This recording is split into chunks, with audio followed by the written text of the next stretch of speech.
House in Nashville, Tennessee. The Grand Ole Opry.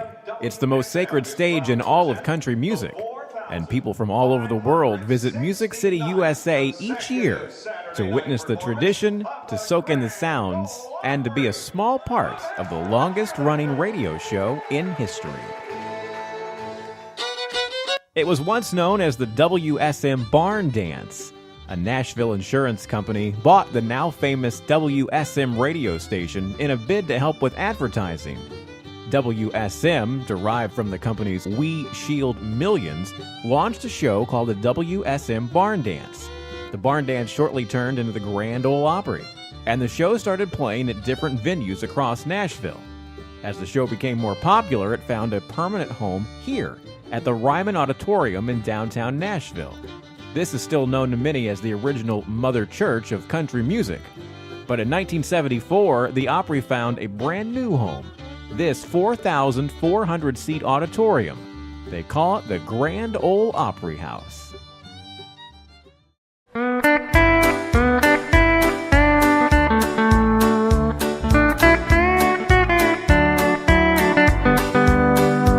It's now late Saturday afternoon in Nashville. The backstage halls are mostly quiet. These are dressing rooms that have hosted legends and future legends over the years. Right now, they're empty. But in just a few hours, the dressing rooms and hallways will be full of legendary country music musicians and their family and friends. 18 different musicians are featured on tonight's show, and in front of a sold-out crowd, they'll not only perform to the Opry House audience, but to millions listening around the world on the internet, satellite radio, and of course, the original AM frequency here in Nashville that started it all.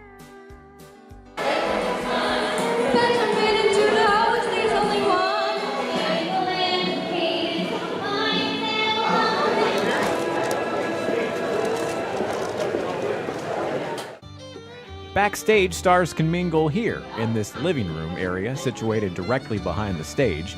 This mark on the wall indicates where floodwaters once stood in 2010 during the devastating Nashville floods.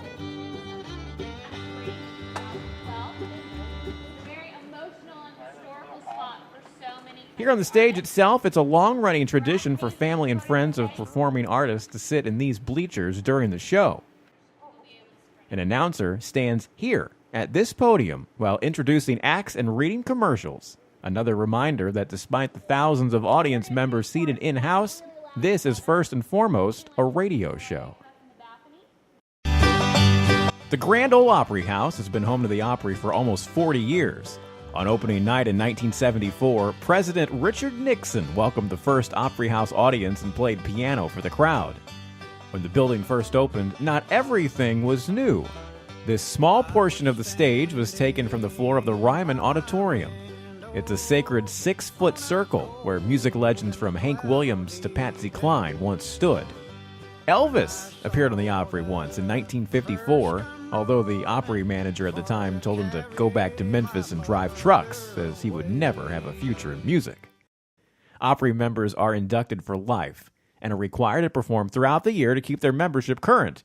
While those requirements have varied over the years, many Opry members do in fact make frequent appearances as their touring schedules allow. Opry members are enshrined on this wall of fame and even get their own mailbox in this Grand Ole Opry post office. In recent years, the Opry has welcomed stars like Carrie Underwood, Josh Turner, and Darius Rucker to be part of their family. The goal, certainly, to keep the Opry tradition alive and well with another new generation of country music fans. Members of the Grand Ole Opry, ladies and gentlemen, Pam Tillis and Lori Morgan.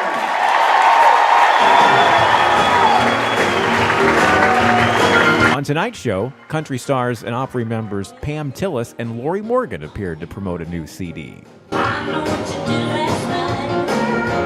And then there are Opry favorites that define tradition this show has always been so proud of. Whispering Bill Anderson, Little Jimmy Dickens, and tonight's big attraction, country music superstar Vince Gill.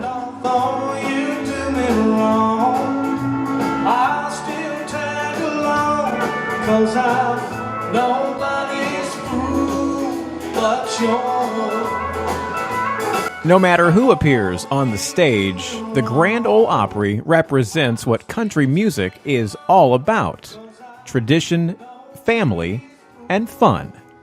The Opry will live on for generations to come, as long as the circle is unbroken.